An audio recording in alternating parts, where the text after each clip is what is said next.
రామ్ చరణ్ నడిచినటువంటి game changer 6 నెలలు అయిపోయింది రిలీజ్ అయ్యి. ఇప్పటికి కూడా వివాదం అలా కొనసాగుతూనే ఉంది. అసలు వివాదం ఏంటి అంటే, శిరీష్ రెడ్డి దిల్ రాజు వాళ్ళ తమ్ముడితను ఇతను చేసినటువంటి వ్యాఖ్యలు ఈ మధ్యకాలంలో 4వ తారీఖున జూలై తమ్ముడు అని చెప్పి దిల్ రాజు తీసినటువంటి సినిమా రిలీజ్ అవుతుంది. దీనికి సంబంధించిన ప్రమోషన్ కార్యక్రమాలు జరుగుతున్నాయి. ఈ ప్రమోషన్ యాక్టివిటీస్లో ఈ జర్నలిస్టు అడిగినటువంటి సందర్భంలో శిరీష్ రెడ్డి చెప్పింది ఏంటంటే, గేమ్ చేంజర్ మేము చాలా నష్టపోయాం, అయితే మమ్మల్ని పలకరించలేదు ప్రొడ్యూసర్ కానీ హీరో కానీ అని చెప్పి ఆయన అన్నాడు. దాంతో వివాదం రేగింది. మరి రామ్ చరణ్ అభిమానులందరూ కూడా ఒక లేఖ రాశారు. దీని మీద చాలా ఆగ్రహం వ్యక్తం చేశారు. వెంటనే ఈ శిరీష్ రెడ్డి రెస్పాండ్ అయ్యి క్షమాపణ కూడా బహిరంగంగా చెప్పడం, లెటర్ రిలీజ్ చేయడం కూడా జరిగింది. అయితే అభిమానులు ఎంతో సద్దుమణగలేదు. వాళ్ళు వెళ్ళి శిరీష్ని కలవబోతున్నారు. కలిసి ఏ ఛానల్లో అయితే మరి రామ్ చరణ్ మీద అగనిస్ట్గా వాళ్ళు వ్యాఖ్యలు చేశారో అక్కడ క్షమాపణ చెప్పాలని చెప్పి డిమాండ్ చేయబోతున్నట్టు కూడా తెలిసింది. మరి ఎలా మలుపు తిరుగుతుంది, మరి ఈ కథ ఎలా సుఖాంతం అవుతుందని చెప్పి అందరూ చాలా ఆసక్తిగా ఎదురు చూస్తున్నారు. సినిమా ఇండస్ట్రీలో వివాదాలు కొత్త కాదు, చాలా వివాదాలు గతంలో జరిగాయి. అయితే సినిమా ఫ్లాప్ అవ్వటం, ఫ్లాప్ అయిన తర్వాత ప్రొడ్యూసర్ బాధపడటం, ఇంటర్నల్గా జరిగిపోవడం జరిగింది. కానీ ఇలా బహిరంగంగా వ్యాఖ్యలు చేయటం అనేది ఇది ఫస్ట్ టైం. అయితే ఈ వ్యాఖ్యలు ఒకసారి చేశారంటే కాదు, 6 నెలల కాలంలో దిల్ రాజు అనేక ప్రెస్ మీటుల్లో ఈ వివాదాన్ని, ఈ అంశాన్ని లేవనెత్తాడు. గేమ్ చేంజర్ వల్ల మేము బాగా నష్టపోయాం, సంక్రాంతికి వచ్చిన సినిమా కనుక లేకపోతే మా పరిస్థితి ఏంటి అని చెప్పేసి ఆయన కూడా క్వశ్చన్ రేజ్ చేశారు. ఇప్పుడు అదే క్వశ్చన్ ఈ శిరీష్ కూడా చేశారు. అయితే ఇక్కడ వాళ్ళు చేసిన వ్యాఖ్యల్లో కనుక చూసుకుంటే, ఇక్కడ డైరెక్టర్ ఎవరు శంకర్, హీరో ఎవరు రామ్ చరణ్. వీళ్ళు ఫోన్ చేసి పరామర్శించలేదని చెప్పి ఈ ప్రొడ్యూసర్ చెప్పాడు కదా. దీని మీదే అసలైన వివాదం అంతా కూడా రేకెత్తింది. నిజమే, శంకర్ ఈ సినిమాకి డైరెక్టరు, ఆయన ఫోన్ చేయలేదు, అలాగే రామ్ చరణ్ కూడా చేయలేదు. మరి రామ్ చరణ్ కూడా వీళ్ళు చేయొచ్చు కదా ఫోను అని అభిమానులు క్వశ్చన్ వేస్తున్నారు. కారణం ఏంటంటే, త్రిపుర సినిమా మొత్తం వరల్డ్ వైడ్గా సూపర్ డూపర్ హిట్ అయింది. ఆ తర్వాత డేట్స్ ఇచ్చింది దిల్ రాజుకి. చాలామంది ప్రొడ్యూసర్స్ లైన్లో ఉన్నా కూడా ఆయన మీద ఉన్నటువంటి అభిమానం కొద్దీ లేకపోతే నమ్మకం కొద్దీ రామ్ చరణ్ ఈ సినిమాకి డేట్స్ ఇచ్చాడు. ఇచ్చింది ఎంతకాలం అనుకున్నారు? 3 సంవత్సరాల పాటు.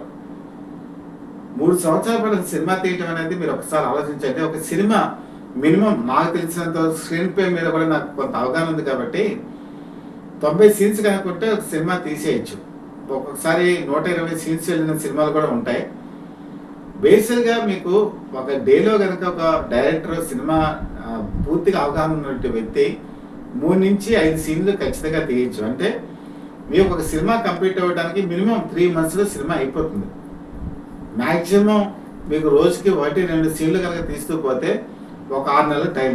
3 సంవత్సరాలు అంటే అసలు రోజుకి ఒక సీన్ కూడా తీయలేదు. కారణం ఏంటి దీని గురించి అంటే, అంతకుముందు దర్శకులు స్క్రీన్ మీదే, అంటే స్క్రీన్ ప్లే అంటారు, స్క్రీన్ మీద జరిగేటువంటి అంతా కూడా స్క్రీన్ ప్లే, కథ రెడీగా ఉండి స్క్రీన్ ప్లే కనుక సీన్స్ వైజ్గా రాసుకొని 1 లైన్ ఆర్డర్ అని చెప్పి అంటారు. ఆ 1 లైన్ ఆర్డర్ కనుక వచ్చేస్తే మీరు ఎంతసేపు స్టోరీ మీద కూర్చున్నా పర్వాలేదు, స్క్రీన్ ప్లే మీద కూర్చున్నా పర్వాలేదు, మీకు బడ్జెట్ ఎక్కువ అవదు.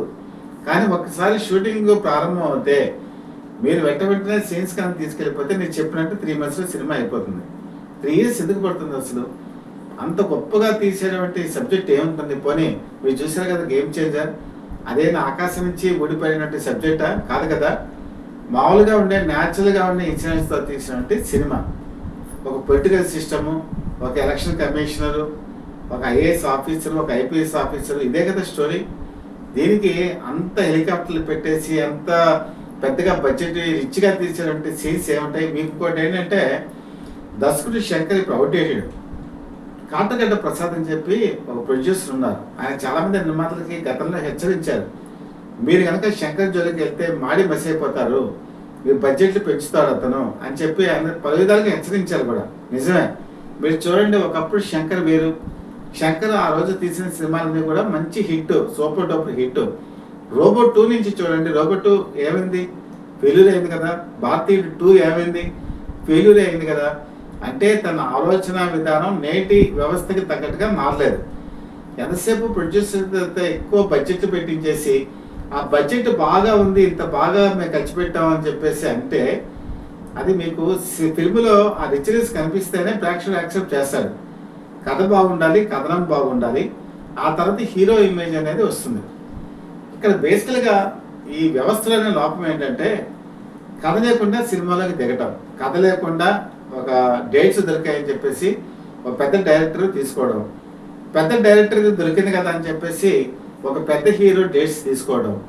ఈ 2 పెద్ద డేట్స్ ఉన్నాయి కదా అని చెప్పేసి ఒక పెద్ద హీరోని పట్టుకొచ్చి ఆ డేట్స్ తీయడం. కథ లేకపోవడం. వీళ్ళు డేట్స్ కుదిరిన తర్వాత అప్పుడు కథ గురించి ప్రయత్నం చేయడం. ఇలా చేయటం వల్లే చాలా సినిమాలు దెబ్బతింటున్నాయి. అందులో ఈ గేమ్ చేంజర్ కూడా ఒకటి. ఈ వివాదం ఇంత రగడ అయిపోయింది. రామ్ చరణ్ అభిమానులు ఆగ్రహించారు. మరి శిరీష్ రెడ్డి వెంటనే ఈరోజు ప్రతిస్పందించి క్షమాపణలు చెప్పాడు. దిల్ రాజు కూడా దీన్ని ఈ మధ్య కనుక చూసుకుంటే ఎక్కువ కాంట్రవర్సీలోకి వెళ్తున్నాడు ఆయన. మీరు కనుక చూసుకుంటే థియేటర్ సంబంధించి ఈ మధ్య పెద్ద వివాదం చెలరేగింది. వీళ్ళందరూ కూడా జూన్ 1 నుంచి కూడా స్ట్రైక్ చేస్తారని చెప్పి ఒక వివాదం వచ్చింది కదా. అదే టైంలో మరి పవన్ కళ్యాణ్ సినిమా కూడా హరిహర వీరమల్లు రిలీజింగ్ డేట్ పెట్టారు, తర్వాత పోస్ట్ పోన్ చేశారు అనుకోండి. అప్పుడు కూడా ఈ హరిహర వీరమల్లు ఈ సినిమాని తక్కువ బడ్జెట్తో తీసేసుకుందామని దిల్ రాజు వాళ్ళ వర్గం ప్రయత్నం చేసిందని ఒక వార్తలు వచ్చాయి. దానికి దిల్ రాజు ఏమో నాకేం సంబంధం లేదని చెప్పి ఆయన చెప్పాడు. శిరీష్ రెడ్డి ఇతను తమ్ముడు, ఇతని పేరు కూడా బయటకు వచ్చింది, అతను కూడా నాకు సంబంధం లేదన్నాడు. ఈ మధ్యకాలంలో దిల్ రాజు ఎక్కువగా వివాదాల్లోకి వెళ్తున్నాడు. సో ఇది కూడా మరో రకమైన వివాదమే. అని చాలా సినిమాలు తీశాడు, సక్సెస్ఫుల్ సినిమాలు వచ్చాయి. సక్సెస్ఫుల్ సినిమాలు తీసినప్పుడు ప్రతిసారి కూడా వాళ్ళ మీద కాంట్రవర్సీ ఏంటంటే, సినిమా సక్సెస్ అయితేనేమో మా వల్ల అయిందని, ఫెయిల్యూర్ కనుక అయితేనేమో హీరో వల్ల అయిందని, ఇలా వాళ్ళ ప్రచారం చేయడం గతంలో కూడా ఉందని, ఈరోజు రామ్ చరణ్ మీద ఇలా ప్రత్యక్షంగా బహిరంగంగా విషయం కక్కటం అనేది వాళ్ళ అనాలోచిత చర్యని చెప్పి అభిమానులు కూడా ఆరోపిస్తున్నారు.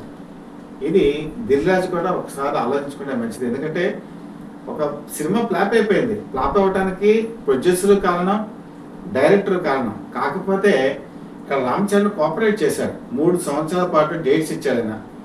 ఇంకొక విషయం ఏంటంటే, శంకర్ అనేటువంటి డైరెక్టర్ని ఈ సినిమాకి పెట్టుకుంది దిల్ రాజు. దిల్ రాజు శంకర్కి అంతకుముందు వేరే సినిమాకని కాల్ షీట్లుగా అడ్జస్ట్ చేయడానికి డేట్స్ ఇచ్చాడు. ఆ డేట్స్ ఇచ్చినప్పుడు అడ్వాన్స్ కూడా ఇచ్చాడు. ఆ డేట్స్ కుదరలేదు. దాంతో మళ్ళీ ఈ సినిమాకి అడ్జస్ట్ చేశారు. దాంతో రామ్ చరణ్ని శంకర్ దగ్గర తీసుకెళ్ళి వాళ్ళిద్దరి మధ్య ఈ సినిమా అగ్రిమెంట్ చేయించిందే దిల్ రాజు. కాబట్టి ఇక్కడ రామ్ చరణ్ తప్పైతే లేదు. రామ్ చరణ్ సబ్జెక్ట్లోకి వెళ్ళలేదు, అలాగే ఈ డైరెక్టర్ విషయంలో కూడా ఇన్వాల్వ్ అవ్వలేదు. పైగా నేను చెప్పాను కదా, ఈరోజు సినిమా ఇండస్ట్రీ ఎలా ఉందంటే, ఈ మధ్య మీకు ఇంకో విషయం కూడా చెప్తాను. కుబేరా తర్వాత కన్నప్ప ఈ 2 సినిమాలు రిలీజ్ అయ్యాయి కదా. ఫస్ట్లో ఈ సినిమాలు బ్రహ్మాండంగా వర్కౌట్ అయ్యాయి. 2 రోజులు 3 రోజులు కన్నప్ప కూడా బాగా కలెక్షన్స్ వచ్చాయి. ఎప్పుడైతే ఆదివారం అయిపోయిందో సోమవారం నుంచి ఈ కలెక్షన్స్ నెమ్మదిగా డ్రాప్ అవడం మొదలుపెట్టాయి. కుబేరా సినిమా కూడా అంతే. ఫస్ట్లో మంచి కలెక్షన్స్ వచ్చాయి. ఇప్పుడు కూడా దాని కలెక్షన్స్ నెమ్మదిగా తగ్గుకుంటూ వచ్చినా కూడా అది 100 కోట్లు దాటి ఇప్పుడు ఒక రికార్డు స్థాయిలోకి వెళ్ళింది. ఇప్పుడు ఈ 2 సినిమాలే ఉన్నాయండి. మొత్తం ఆంధ్రప్రదేశ్, తెలంగాణ 2 రాష్ట్రాల్లో కూడా ఈ 2 సినిమాలు మాత్రమే మీకు థియేటర్స్లో ఉన్నాయి. ఏ సినిమా వెళ్ళాలన్నా ఇంకో సినిమా లేదు. ఇప్పుడు ప్రేక్షకుడు వెళ్ళాలి అంటే ఈ 2 సినిమాల్లో ఏదో ఒక ఆప్షన్ పెట్టుకొని థియేటర్కి వెళ్ళాలి, లేదా థియేటర్కి వెళ్ళటం మానేయాలి.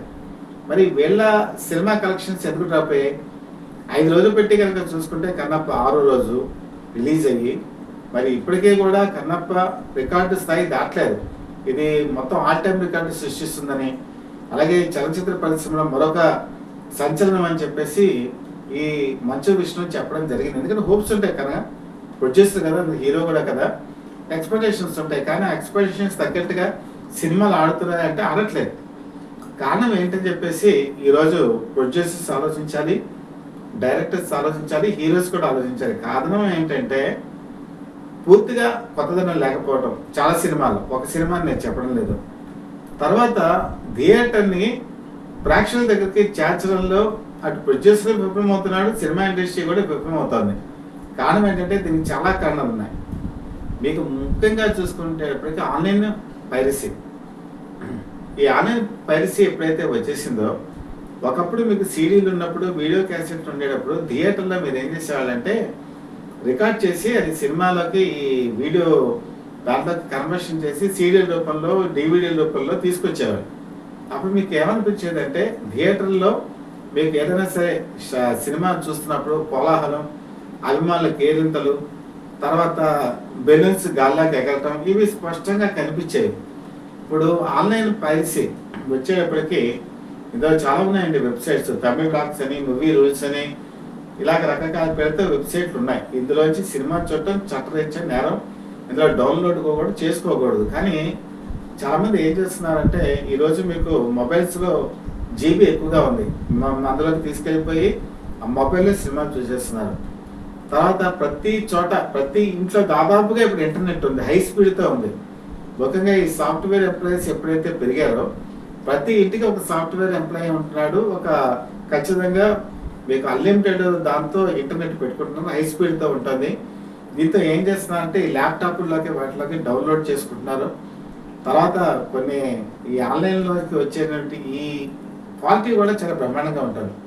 మీకు ఈ ప్రింట్ కనుక చూసుకుంటే సినిమా ప్రింట్ ఎలా ఉంటుందో ఈ ప్రింట్ కూడా అదే క్వాలిటీతో ఉంటుంది. సౌండ్ కూడా అద్భుతంగా వస్తుంది. మీరు చెప్పినట్టు ఈ థియేటర్‌లో తీసినట్టుగా ఉండట్లా. బెలూన్స్ ఎగరటం కానీ, చప్పుళ్ళు కానీ, లేకపోతే అభిమానుల కేరింతలు కానీ ఏమీ లేవు. చాలా హై క్వాలిటీతో ఈ ఆన్‌లైన్ పాలసీ చేస్తున్నారు. వీళ్ళు ఏం చేస్తున్నారంటే ఇది మీరంటే ల్యాప్‌టాప్‌లో చూస్తున్నారు, తర్వాత మొబైల్స్‌లో చూస్తున్నారు, అలాగే ప్లాస్మా టీవీలో కూడా దీన్ని పెట్టుకొని చూస్తున్నారు. ఇది హోమ్ థియేటర్‌లో వాళ్ళు సెకండ్ డే వచ్చేటప్పటికి ఒక థియేటర్‌లో ఏ సినిమా అయితే ఉంటుందో క్వాలిటీ అదే క్వాలిటీని ఇక్కడ వాళ్ళు చూస్తున్నారు. మరి సినిమాకి అయితే ఎంత ఖర్చు అవుతుంది మీకు? ఈరోజు టికెట్ తీసుకున్నా లోపల మీకు ఏదైనా తినాలి అనుకుంటే హైయెస్ట్ రేట్స్. ఒక సమోసా తినాలన్నా, కూల్ డ్రింక్ తాగాలన్నా, ఇంకేదైనా సరే మీకు కనీసం రూ. 800 నుంచి రూ. 1000 ఒక స్నాక్స్కి అయిపోతుంది. అలాగే మీకు ముఖ్యంగా 2000 నుంచి కనుక చూసుకుంటే ఈ కోవిడ్ ఎప్పుడైతే ఫస్ట్ ఫేజ్, సెకండ్, థర్డ్ వచ్చేటప్పటికి చాలామంది ఓల్డ్ ఏజ్ పీపుల్ అంటే దాదాపుగా 45 ఇయర్స్ దాటిన వాళ్ళందరూ కూడా బయటికి వెళ్ళడానికి పెద్ద ఇష్టపడట్లా. ముఖ్యంగా ఈ షాపింగ్ మాల్స్ కానీ, థియేటర్స్లో కానీ వెళ్ళి కూర్చొని వాళ్ళు సినిమా చూడటం కొంచెం అనీజీగా ఫీల్ అవుతున్నారు. ఇంట్లో ఉండి ఏదైనా సరే ఆ సినిమా చూద్దాం అన్న యాటిట్యూడ్ అయితే వచ్చేసింది. ఆ యాటిట్యూడ్ వల్ల థియేటర్కి వెళ్ళట్లా. ముఖ్యంగా నేను చెప్పినట్టు థియేటర్కి రప్పించుకోవడంలో టికెట్ రేటు పెంచేయడం ఫస్ట్ వీక్, తర్వాత నేను చెప్పినట్టు ప్రతిదీ కాస్ట్లీ అయిపోవడం, దాంతో ప్రేక్షకుడు కూడా ఏం చేస్తున్నారంటే ఇంత డబ్బు ఖర్చు పెట్టి ఎందుకు వెళ్ళాలి అన్న ఒక ఇది వచ్చి ఈ ఆన్లైన్ నుంచి వచ్చేటువంటి అన్నింటినీ కూడా డౌన్లోడ్ చేసుకొని ఇంటి దగ్గరే చూస్తున్నారు. ఒక ఎగ్జాంపుల్ చెప్తాను మీకు. ఇప్పుడు గేమ్ చేంజర్ కదా, గేమ్ చేంజర్ సినిమా రిలీజ్ అయినప్పుడు కూడా ఇదే పరిస్థితి ఉంది. ఎందుకంటే అది కూడా ఆన్లైన్ పైరసీ వల్ల మంచి క్వాలిటీతో ఉన్నప్పుడు సెకండ్ డే వచ్చిందని చెప్పి ఆ రోజుల్లో చాలా మంది చెప్పుకున్నారు. అది నిజం కూడా. మరి ఈ రోజు మీరు చూడండి, కుబేరా చూసుకున్నా, కన్నప్ప ఇవి చేసుకున్నా కాబట్టి సెకండ్ డే ఆన్లైన్లో మీకు మంచి క్వాలిటీతో సినిమాలు వచ్చాయి. దీన్ని ఎందుకు మీరు అరికట్టలేకపోతున్నారంటే ఈ ప్రింట్ ఎలా వస్తుందో ఎవరికి తెలియదు. ఎక్కడి నుంచి వీళ్ళు రికార్డ్ చేస్తున్నారో ఇప్పటి వరకు ఐడెంటిఫై చేయలేకపోయారు. పైగా నేను చెప్పినట్టు ఈ వెబ్సైట్లు ఎక్కడైతే ఆపరేట్ అవుతున్నాయంటే ఇండియాలో కాదు, ఎక్కడో సింగపూర్లో ఉండి ఆపరేట్ చేస్తున్నారు, మలేషియాలో ఉండి ఆపరేట్ చేస్తున్నారు. ఒకవేళ దాని మీద ఏదైనా సరే బ్లాక్ చేసినా వాళ్ళు ఇంకో పేరు మీద మళ్ళీ ఓపెన్ చేసుకొని మళ్ళీ అందులోంచి వాళ్ళు ఇవన్నీ కూడా డౌన్లోడ్ చేయడం జరుగుతుంది. అంటే ఇక్కడ ఉన్న పోలీస్ వ్యవస్థకి వాళ్ళని ఐడెంటిఫై చేయడం అనేది కష్టంగా తయారవుతుంది. ఇంకా మిగతా వాళ్ళు ఇప్పుడు ఆన్లైన్ పైరసీ చూడకూడదు అని చెప్తున్నారు. ఇది ఒక విధంగా దొంగతనం అని కూడా అనుకోవచ్చు. కానీ ఇక్కడ ఏం చేస్తున్నానంటే ఎప్పుడైతే నేను చెప్పినట్టు ఇంటర్నెట్ విరివిగా వచ్చేసిందో వీళ్ళని కంట్రోల్ చేయడం కూడా కష్టంగా ఉంది. ఇప్పుడు ఒకడు డౌన్లోడ్ చేసుకొని అది ఈ టెలిగ్రామ్ మీకు చూసారు కదా, మొబైల్స్లో టెలిగ్రామ్ యాప్ ఉంది. ఈ టెలిగ్రామ్ యాప్లో ఇంకొకరికి పంపించేస్తున్నారు. ఈ టెలిగ్రామ్ యాప్లో ఏం చేస్తారంటే డౌన్లోడ్ చేసుకుని సినిమా చూస్తున్నారు. మీరు కన్నప్ప సినిమా చాలా మందికి తెలుసు కదా, లాస్ట్ 40 minutes అద్భుతంగా ఉంది. అందులో 20 minutes వచ్చేప్పటికి మంచు విష్ణు అద్భుతమైన యాక్టింగ్ చేశారు. ఇదే ఈ సినిమాకి ప్రాణం. దీన్ని వీళ్ళు కట్ చేసి చిన్న చిన్న వీడియోస్ రూపంలో వాళ్ళ ఫ్రెండ్స్కి, రిలేటివ్స్కి షేర్ చేస్తున్నారు. ఇది ఎప్పుడైతే చూసారో సినిమా మీద ఆసక్తి తగ్గిపోతుంది. ఇప్పుడు మీరు గుప్పిట మూసి ఉంచారనుకోండి, అందులో ఏముంది అని చెప్పి ఆసక్తి ఉంటుంది. ఆ గుప్పిటే విప్పేశారనుకోండి, దాని మీద ఇంట్రెస్ట్ ఉండదు. ఏ విషయమైనా అంతే, మన సమాజంలో జరిగే ఏ విషయమైనా అంతే. అదే విషయం ఈరోజు సినిమా కూడా అప్లికబుల్ అవుతుంది. మంచి పట్టునటువంటి సీన్స్ అన్నీ కూడా ఈరోజు అందరికీ షేర్ అయిపోవటం, వాళ్ళు చూడటం, చూసిన తర్వాత ఏముందిలే మనం ఎందుకు దీని గురించి మళ్ళీ సినిమా థియేటర్కి ఎందుకు వెళ్ళాలని ఆలోచించడం. దీనివల్ల ఏమవుతుందంటే సినిమా థియేటరు ప్రేక్షకులకు దూరం అవుతుంది. గేమ్ చేంజర్ విషయంలో కూడా అదే జరిగింది. ఆ విషయం మీదే నేను చెప్తున్నానండి ఇదంతా. అంటే ఒక సినిమాని అసలు కొద్దిపాటి వ్యయంతో తీయకుండా ప్రతి ఒక్కరు ఈ మధ్యకాలంలో నేను చూస్తున్నాను ప్రొడ్యూసర్స్ మాది 200 కోట్లు అయింది, 300 కోట్లు అయింది, 400 కోట్లు అయింది. ఏంటి ఇంత పెట్టి తీయవలసిన అవసరమే ఉంది? అసలు తక్కువ డేట్స్ లో సినిమా తీయలేదు. దాని మీద కన్నా మీకు కనీసం 45 రోజుల్లో తీసేశారు సినిమాని. మరి ఆ సినిమా క్వాలిటీ లేదా? అల్లుడు సీతారామరాజు కూడా అంతే 45 days లో తీశారు. అది అంతే కదా, అద్భుతంగా వచ్చింది కదా. మరి సింహాసన సినిమా సూపర్ స్టార్ కృష్ణ 50 రోజుల లోపల ఆయన తీసేశాడు. ఆయన హిందీలో తీశారు, తెలుగులో తీశారు. క్వాలిటీలో ఏమైనా తేడా వచ్చిందా? అద్భుతమైన క్వాలిటీ కదా, మంచి కలెక్షన్స్ కూడా వచ్చాయి కదా. ఇలాంటి పాత సినిమాలని ఎందుకు ఆదర్శప్రాయంగా ఈరోజు ప్రొడ్యూసర్స్ తీసుకోవట్లేదు, డైరెక్టర్స్ తీసుకోవట్లేదు, హీరోస్ ఎందుకు తీసుకోవట్లేదు? ఎక్కువ కాలం తీయటం వల్ల సినిమా క్వాలిటీ ఉందనుకోవడం భ్రమ. దానికి నిలువెత్తు ఉదాహరణ గేమ్ చేంజర్. గేమ్ చేంజర్ 3 సంవత్సరాల పాటు తీశారు. ఏమైనా అందులో కొత్తదనం హై క్వాలిటీతో ఏమైనా తీశారంటే ఒక అప్పన క్యారెక్టర్ బాగుంటుంది, కథని అనేక రకాల మలుపులు తిప్పాడు శంకర్. అందులో హీరో పాత్ర ఏముంటుంది? హీరో డైరెక్టర్ ఏం చెప్తే అది చేస్తాడు. ఆ సినిమాని మీకు షూటింగ్ మొత్తం వాళ్ళు తీసినట్టు అవుట్పుట్ 6 గంటలు. 6 గంటల అవుట్పుట్ తీస్తే ఇప్పటికీ కూడా దిల్ రాజు ఉన్నట్టే ఆ ప్రొడక్షన్ హౌస్లో 3 గంటలకు పైగా ఆ సినిమా ఇంకా ఉంది రీల్స్. అంటే ఈ DVD రూపంలో, వాటిలో చిప్ రూపంలో. అంటే ఆ సినిమాని ఎంత వేస్ట్ చేస్తారో చూడండి. అంటే 2-3 సినిమాకి అయ్యే ఎంత డిజిటల్ ఉంటుందో అంత ఇక్కడ తీశారు. అన్ని సీన్లు రామచంద్ర చేత చేయించారు. అవన్నీ వేస్ట్ అయిపోయాయి కదా, ఆ కాల్ షీట్లు వేస్ట్ అయిపోయాయి కదా, ఆ ప్రొడక్షన్ కాస్ట్ పెరిగిపోయింది కదా. కాబట్టి దీనికి ఈరోజు హీరో తప్పని దర్శకుడు, దర్శకుడు తప్పని చెప్పి ప్రొడ్యూసరు, లేకపోతే ఈ ముగ్గురు తప్పు అనే అభిమానులు, ఇలా ఒకరికొకరు నిందించుకోవడం తప్పు. అసలు బేసికల్గా తప్పు అంతా ఎక్కడ ఉందంటే ఈ సినిమా తీయటంలోనే ఉంది, సినిమా తీసే పద్ధతిలోనే ఉంది. పాతకాలంలో దాసనారాయణరావు కానీ, ఆదిత్య సుబ్బారావు కానీ, కేవీ రెడ్డి కానీ ఇలాంటి మహామహా దర్శకులు ఉన్నారు. వాళ్ళు తీసే విధానం ఈరోజు ఎవరైనా ఫాలో అవుతున్నారా? అసలు కథ మీద సరైన గ్రిప్ ఉందా? సీక్వెన్స్ మీద గ్రిప్ ఉందా? పట్టుత్వం ఉందా? ఏమీ లేదు. ఎందుకంటే మాకు డబ్బులు వస్తున్నాయి, మేము ఎక్కువ ఖర్చు పెడుతున్నాం. సినిమా థియేటర్లో ఎంత రేటు పెట్టినా కూడా ప్రేక్షకుడు వస్తాడు, చచ్చినట్టు వచ్చి చూస్తాడు. అనుకున్నది కాస్త ఏదో రివర్స్ అయింది. కేవలం అభిమానులు మాత్రమే. శుక్రవారం రిలీజ్ అనుకోండి, శుక్రవారం అభిమానులు చూస్తున్నారు, ఆ రోజు బాగానే ఆడుతుంది. శనివారం ఆదివారం ఈ 2 రోజులు కూడా హాలిడేస్ కాబట్టి చాలా మంది ఐటీ ఎంప్లాయీస్ వాళ్ళు డబ్బు ఎఫర్టబిలిటీ పెట్టిన వాళ్ళు వీళ్ళు వెళ్ళి చూస్తున్నారు. సోమవారం నుంచి సినిమా కిల్ అయిపోతుంది, ఎవరు కూడా థియేటర్కి రావట్లా. ఒకప్పుడు సింగిల్ థియేటర్ అనేటప్పటికీ ప్రేక్షకుడు వెళ్ళేవాడు, ఓన్గా ఫీల్ అయ్యేవాడు. కానీ ఈరోజు సింగిల్ థియేటర్స్ చాలా వరకు నేను చెప్పినట్టు కళ్యాణ మండపాల కింద మారుతున్నాయి. అలాగే బిల్డింగ్కి సంబంధించి కాంప్లెక్స్ కింద మారిపోతున్నాయి. మీకు దాదాపుగా ఆంధ్రప్రదేశ్లో పెద్ద పెద్ద సింగిల్ థియేటర్స్ అన్నీ కూడా కన్వర్షన్ అయిపోయాయి. విజయవాడలో కళ్యాణ చక్రవర్తి చాలా పెద్ద థియేటర్, చాలా సిట్టింగ్ కెపాసిటీ ఉన్నది. ఆ కళ్యాణ చక్రవర్తి కూడా ఈరోజు కాంప్లెక్స్ కింద మారిపోతుంది. అది నందమూరి త్రివిక్రమరావుకి సంబంధించింది. అంతకుముందు ఆంధ్రాలోనే కాదు, ఇండియాలోనే మొట్టమొదటిగా ఏర్పాటు చేసిన మారుతి టాకీస్ డోండి, ఈ ప్రొడ్యూసర్ డోండి వాళ్ళ నాన్నగారు పోతిరెడ్డి శ్రీనివాసరావు గారిని ఆ రోజుల్లో నిర్మించారు. మరి ఈరోజు ఆ సినిమా థియేటర్ ఎక్కడ ఉంది?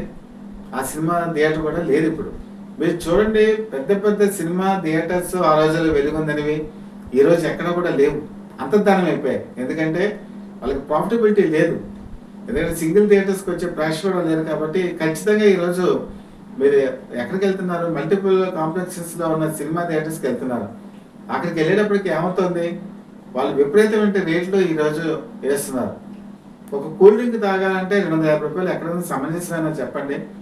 ఎవరు కామన్ మ్యాన్ ఎవరైనా సరే కొనుక్కొని తాగలడా? అది సినిమా థియేటర్లో కనీసం వాటర్ ఫెసిలిటీ ఉండాలి కదా. చాలా చోట్ల వాటర్ బాటిల్స్ కనుక చూసుకుంటే ఎంఆర్పి రేటు కన్నా ఎక్కువ అమ్మేస్తున్నారు, అడిగేవాళ్ళు లేడు. కాబట్టి ప్రేక్షకుడు దోచుకోబడుతున్నాడు. దాంతో వాళ్ళు ఏం చేశారు?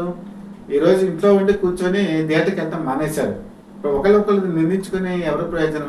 పైగా ఓటీటీ 2000 సంవత్సరం నుంచి కరోనా ప్రారంభమై ఆ రోజు వచ్చినప్పుడు అందరూ ఓటీటీకి అలవాటు పడిపోయారు. ఈరోజు ఓటీటీ సంవత్సరానికి ₹1000 లేకపోతే ₹600 ప్రేక్షకుడు లెక్క చేయట్లా. ఓటీటీలో సబ్స్క్రైబ్ చేసుకుంటున్నాడు.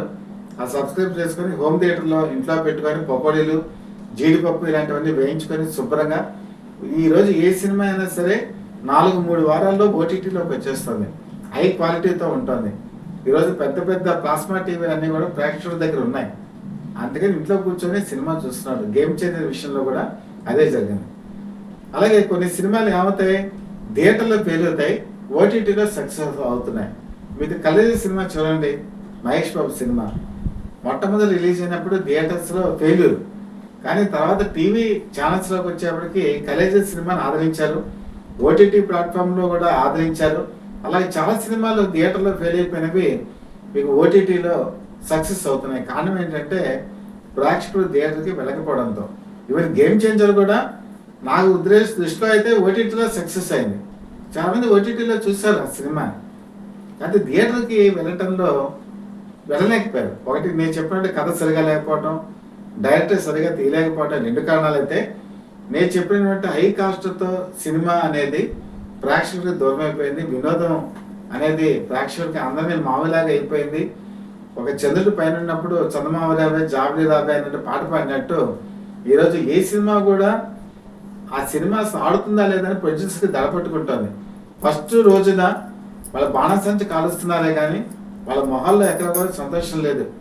ఈ సినిమా నెక్స్ట్ డే ఆడుతుందా లేదో తెలియదు.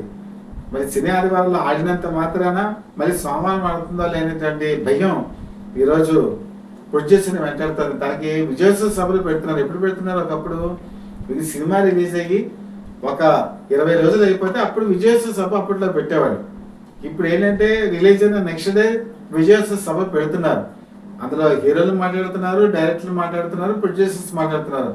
మొహంలో ఎక్కడ కూడా ఒక ఆనందం ఉండట్లేదు. ఎందుకంటే వాళ్ళు భయం, ఏదో పెట్టాలి కాబట్టి ప్రమోషన్ యాక్టివిటీస్ పెడుతున్నారు, కానీ ఎవరి మనసులో వాళ్ళకి తీరని భయం వెంటాడుతోంది. అందుకని ఈరోజు వాళ్ళు చేసేదంతా కూడా ఒక నటనే. సినిమాలో హీరో ఎలా నటిస్తాడో, హీరోయిన్ ఎలా నటిస్తుందో ఈరోజు ప్రొడ్యూసర్స్ వాళ్ళు కూడా విజయోత్సవ సభలో అంతే నటన ప్రదర్శిస్తున్నారు. ఎందుకంటే అది కూడా ప్రదర్శించకపోతే ప్రేక్షకులు రారని చెప్పి.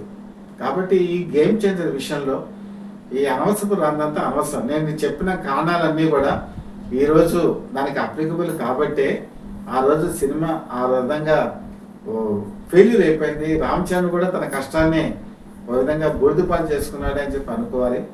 అయితే ఇక్కడ అందరూ నేర్చుకోవాల్సిన విషయం ఏంటంటే, ఇప్పటికైనా సరే కథ మీద గ్రిప్పింగ్ ఉండి నేటివిటీకి తగ్గట్టు డైరెక్టర్ మీరు ఎన్నుకోండి. ఇప్పుడు ఆంధ్రప్రదేశ్లో తెలుగులో మంచి డైరెక్టర్స్ లేదా, తమిళ నుంచి శంకర్ ఇక్కడికి తెలుగులోకి ఫస్ట్ సినిమా అని చెప్పి తీసుకొచ్చారు. ఏమైంది? నేటివిటీకి ప్రాధాన్యం ఇచ్చి సినిమా తీస్తే అది బ్రహ్మాండంగా ఆడుతుంది. ఆ దిశగా ప్రొడ్యూసర్స్, డైరెక్టర్స్, హీరోస్ ఆలోచించుకుంటే మంచిది. లేకపోతే ఈ గేమ్ చేంజర్ లాంటి వివాదాలు భవిష్యత్తులో కూడా వస్తాయి. ఇలాగ ఒకరిని నిందించుకుంటే అంటే పరిస్థితి నుంచి బయటికి రావాల్సిన పరిస్థితి సినిమా పెద్దలకు ఉంది. ఆ దిశగా వాళ్ళు ఆలోచిస్తారేమో మనం చూద్దాం.